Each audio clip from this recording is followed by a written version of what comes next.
माझ्या जवळच्या कोणती जी व्यक्ती आहे त्याला अपघात झाला, तो गेला, अशा वेळी पोलीस स्टेशनमध्ये जातं, तर मी अशा कोणत्या गोष्टी लक्षात घेतल्या पाहिजे? मी FIR मध्ये काही गोष्टी सांगितलं पाहिजे की ह्या गोष्टी मेन्शन झाल्यात की नाही, मी याची काळजी घेतली पाहिजे. आता झालाच तर ही प्रोसिजर तुम्ही किमान फॉलो करू शकता. हा, जनरली टेक्निकल मध्ये तुम्ही 2-3 गोष्टी अशी लक्षात ठेवा.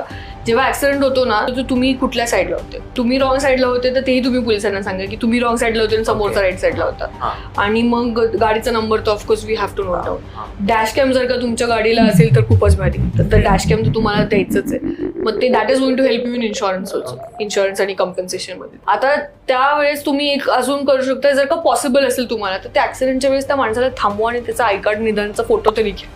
तेव्हा ते डॅश होते तेव्हा त्याचं त्या इन्सिडेंटचा अख्खा फोटो काढून, that will help you in proving your case more better. कारण की टेक्नॉलॉजी आता आपल्या हातात आहे. तर तेव्हा फोटोज किंवा व्हिडिओज काढून घेतले की मग ते कळेल की कोण रॉंग साईडला होतो आणि कोण राईट साईडला होतो आणि कशी डॅश झाली.